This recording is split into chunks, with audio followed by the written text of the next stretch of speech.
Hello छात्र, मैं आप लोगों को सीबीएसई का पेपर थर्ड पेपर सॉल्व करवा रही हूँ। उसका मैं हल समझा रही हूँ, जिसमें मैंने आपको दो प्रश्न आप लोगों के समझा दिए थे।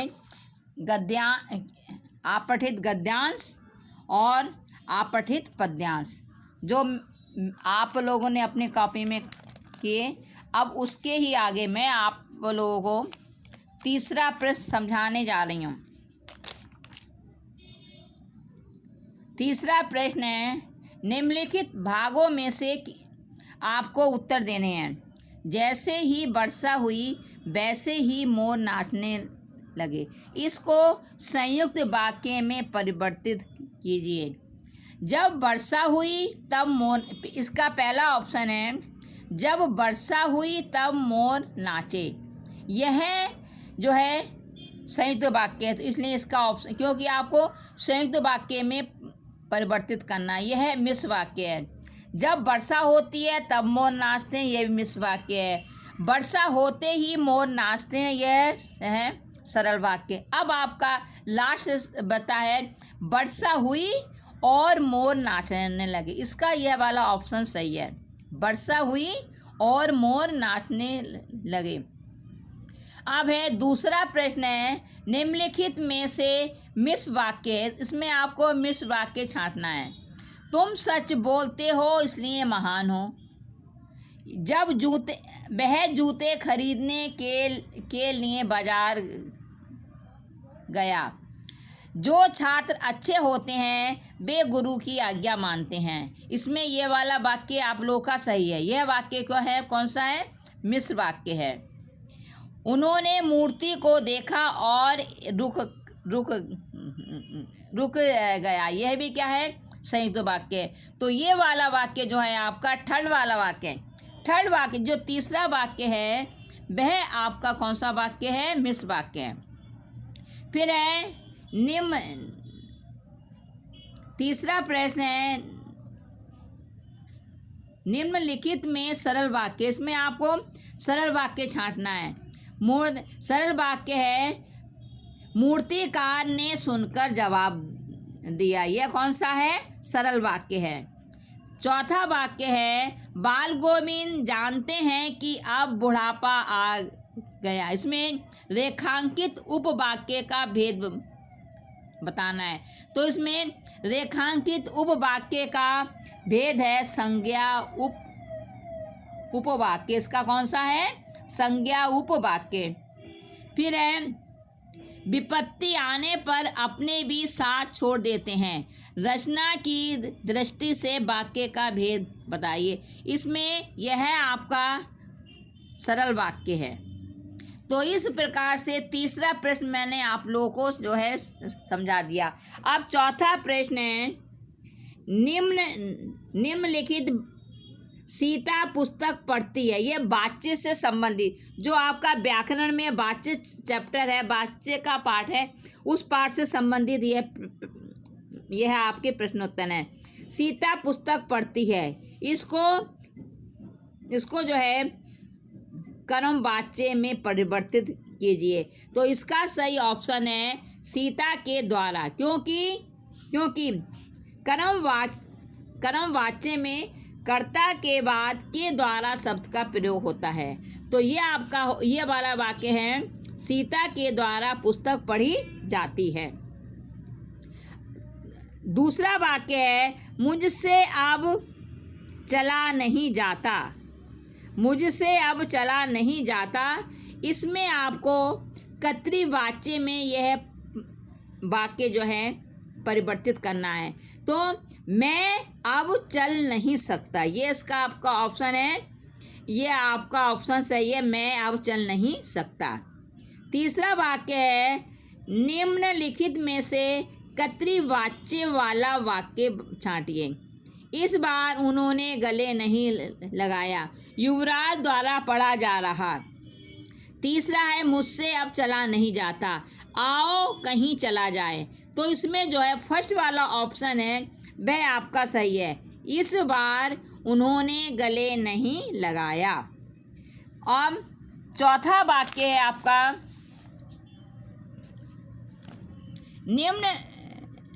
निम्नलिखित में से कौन सा भाववाच्य का विकल्प नहीं है। इसमें आपको भाववाच्य का विकल्प जो विकल्प नहीं है वह छांटना है। देखिए, आइए अब चला जाए, यह भी क्या है, भाववाच्य है। चलो अब सोया जाए, यह भी भाववाच्य है। कछुए से दौड़ा नहीं जाता, यह भी भाववाच्य है। अब है, गीता के द्वारा लिखा नहीं जाता, क्योंकि यह आपका जो है कर्मवाच्य है। तो ये आपका गीता के द्वारा, क्योंकि कर्ता के बाद के द्वारा का प्रयोग होगा, तो यह कौन सा वाक्य है, कर्मवाच्य। तो इसमें इस वाले प्रश्न में आपका गीता के द्वारा लिखा नहीं जाता, यह भाववाच्य का विकल्प नहीं है। फिर है, यह लेख मेरी बहन ने लिखा। इसमें वाच्य का प्रकार बताइए। इसमें आपको वाच्य का प्रकार बताना है। तो यह वाच्य है कर्तृवाच्य। कर्तृवाच्य। इस प्रकार से यह आपका चौथा प्रश्न मैंने आप लोगों को समझा दिया। अब पांचवा प्रश्न है, निम्नलिखित वाक्यों, ये आपके पद जो आपका व्याकरण में पद परिचय पाठ है उससे संबंधित प्रश्नोत्तर हैं। अब है, यह छात्र बहुत होशियार है। तो इसमें छात्र का आपको जो है पद परिचय में टिक करना है। तो छात्र में जातिवाचक संज्ञा, एक वचन, पुल्लिंग और कर्म कारक। दूसरा है व्यक्तिवाचक संज्ञा, तीसरा है जातिवाचक संज्ञा, बहुवचन। इनमें से कोई नहीं। देखिए, इसमें दूसरा जो ऑप्शन है मैं व्यक्तिवाचक संज्ञा, क्योंकि व्यक्तिवाचक संज्ञा तो ये वाला ऑप्शन आपका गलत हो गया। तीसरे में है बहुवचन, क्योंकि यह एक वचन है, ये वाला ऑप्शन भी आपका गलत है। तो इसमें जो पहला वाला ऑप्शन है वह सही है कि छात्र जातिवाचक संज्ञा, एक वचन, पुल्लिंग और कर्म कारक। फिर है, वे स्त्रियां संस्कृत नहीं बोलती। इसमें हमें जो है वे का प्रयोग करना, वे का पद परिचय देना है। तो वे जो है सार्वनामिक विशेषण, क्योंकि सार्वनामिक विशेषण की यह परिभाषा है जहाँ पर जो है विशेषण शब्द, जहाँ पर सर्वनाम शब्द विशेषण के रूप में प्रयोग किया जाता है वहाँ पर सार्वनामिक विशेषण होता। तो इसमें स्त्रियों की विशेषता बताई जा रही है। तो यहाँ पर बे शब्द, यह जो है बे है सर्वनाम शब्द है, यह विशेषण के रूप में प्रयोग हो रहा है। तो यह है सार्वनामिक विशेषण। स्त्रीलिंग, बहुवचन, संज्ञा और विशेष्य है इसका स्त्रियाँ। स्त्रियाँ क्या है, इसका विशेष्य है। उसी प्रकार से तीसरा है, रंग बिरंगे फूल देखकर मन प्रसन्न हो गया। इसमें रंग बिरंगे का आपको पद परिचय देना है। गुणवाचक विशेषण, बहुवचन, पुल्लिंग, ये वाला वाक्य आपका, ये वाला ऑप्शन आपको उत्तर सही है। क्योंकि दूसरे वाले वाक्य में देखिए गुणवाचक विशेषण, भाववाचक संज्ञा, इसलिए यह गलत है। तीसरे वाले में गुणवाचक विशेषण, भाववाचक संज्ञा, बहुवचन, स्त्रीलिंग, क्योंकि फूल आया है तो ये स्त्रीलिंग नहीं है। फिर है, वह अचानक चला गया। इसमें वह का पद परिचय आप लोग को बताना है। तो वह का पद परिचय है पुरुषवाचक सर्वनाम, अन्य पुरुष और पुल्लिंग। ये वाला जो आपका उत्तर है यह सही है। फिर है, मैं पुस्तक पढ़ूंगा। इसमें पढ़ूंगा का आपको पद परिचय देना है। पढ़ूंगा का पद परिचय है साकर्मक क्रिया, सामान्य भविष्य काल, उत्तम पुरुष, पुल्लिंग। ये वाला उत्तर आप लोग का सही है। अब मैं आपको समझा रही हूँ कि दूसरा, तीसरा, चौथा उत्तर क्यों नहीं है सही। क्योंकि देखिए आकर्मक, दूसरा ऑप्शन है आकर्मक क्रिया, ये भी गलत है। तीसरा है साकर्मक क्रिया भूतकाल, क्योंकि भविष्य काल है, इसलिए ये वाला भी उत्तर गलत है। तो इसलिए पहला वाला जो उत्तर है वह सही है। सकर्मक क्रिया, सामान्य भविष्य काल, उत्तम पुरुष और पुल्लिंग। अब छठा क्वेश्चन है, निम्नलिखित वीर, ये जो है आपका काव्य में रस, इस पाठ से संबंधित है। अब है वीर रस के संचारी भाव कौन कौन से हैं। वीर रस में आवेग, हर्ष, गर्व, ये सभी। तो इसमें तीनों ही वीर रस के जो हैं संचारी भाव में, तो इसमें से ये सभी, ये वाला उत्तर आप लोगों का सही है। फिर आपका आता है, सीता जी के नैन रामचंद्र के चकोर भये। सीता जी के नैन रामचंद्र के चकोर भये, राम नैन सीता मुख चंद्र के चकोर हैं। इसमें जो है संयोग श्रृंगार रस है, क्योंकि इसमें राम और सीता के आपस में नेत्रों के मिलने का वर्णन है, इसमें वार्तालाप है। तो यह क्या है, उनकी सुंदरता का वर्णन है, इसलिए यह संयोग श्रृंगार रस है।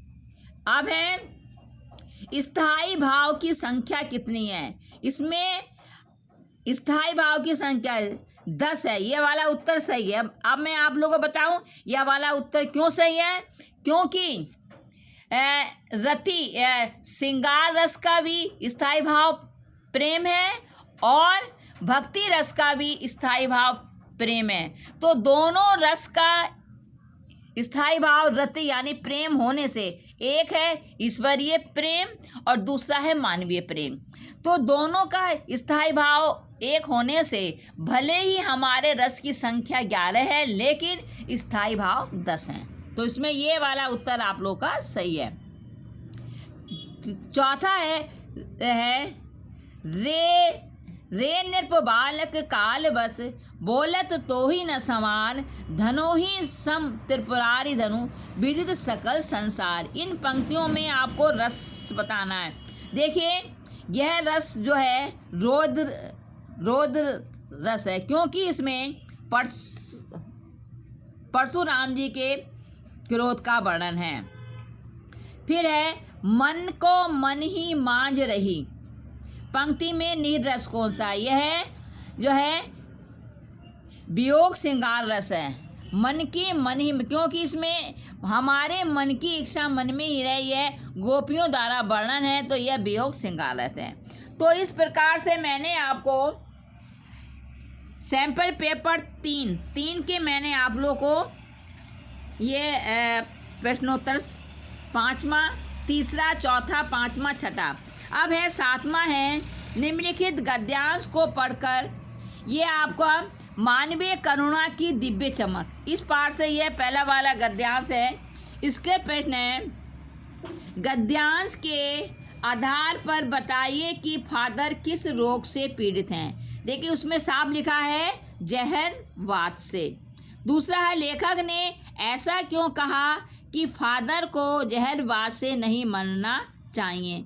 इसका उत्तर है कि क्योंकि मधुर व्यवहार वाले, इसका यह वाला आंसर सही है, पहला वाला ऑप्शन, मधुर व्यवहार वाले महापुरुष के लिए यह रोग विधान अनुचित है। क्योंकि पाठ में वर्णन कहा गया है कि फादर बुल्के बहुत ही मधुर स्वभाव के थे और उनको यह भयानक रोग होना, इसलिए लेखक ने ऐसा कहा। प्रस्तुत गद्यांश किस पाठ से अवसरे लेकर, तो इसे देखिए मैंने आपको बताया मानवीय करुणा की दिव्य चमक और सर्वेश्वर दयाल सक्सेना, ये इसका ऑप्शन सही है, क्योंकि ये इसी पाठ से लिया गया है। फिर आपका आता है, प्रस्तुत गद्यांश फादर की किस विशेषता को जो है दर्शाता है। इसका उत्तर है परोपकारी स्वभाव को। इसका उत्तर है परोपकारी स्वभाव को, क्योंकि फादर एक परोपकारी स्वभाव के थे। गद्यांश के आधार पर बताइए कि लेखक 35 साल से किस बात के साक्षी हैं। फादर, पहला ऑप्शन है, फादर सदैव दूसरों के हित में बात करते थे, सबके लिए ममता का भाव रखते थे, अपनत्व का भाव रखते थे, ये सभी। तो इसमें क्योंकि तीनों ही फादर बुल्के की विशेषताएं हैं और लेखक उनका साक्षी है। तो इसमें ये सभी जो आंसर है वह सही है। फिर आपका आता है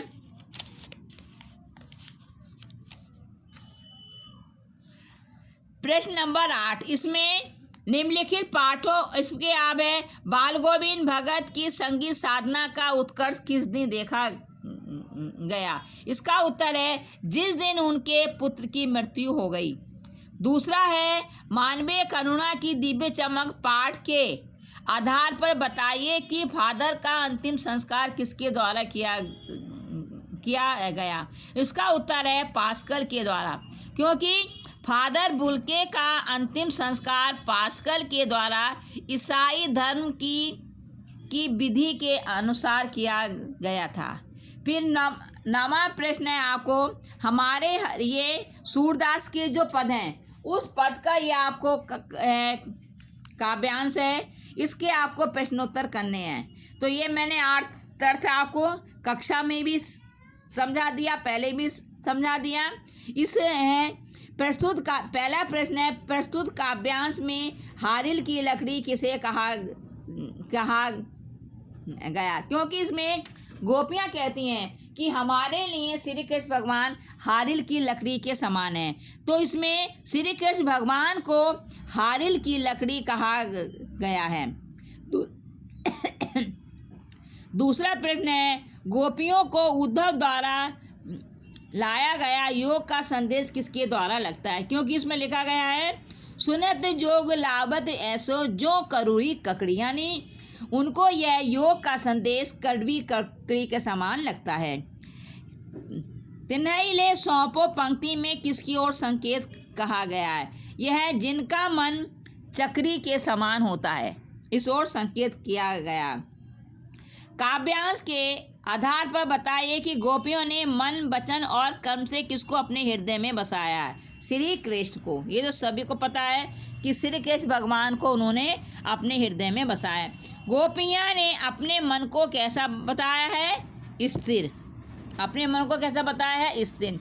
तो ये आपके जो है प्रश्नोत्तर है। आपको मैंने नमा 10वां है उत्साह कविता में कवि ने बादलों को किस दिशा से आने के लिए कहा, के लिए आने वाला क्या क्या पुकारा। अज्ञात दिशा से, इसका उत्तर है अज्ञात दिशा से।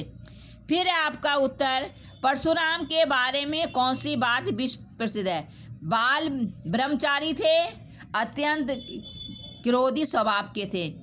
फर्स्ट और इसमें जो है फर्स्ट और सेकंड है दोनों ही इनके लिए प्रसिद्ध थे। तो इसमें फर्स्ट और सेकंड वाला जो उत्तर है यह सही है।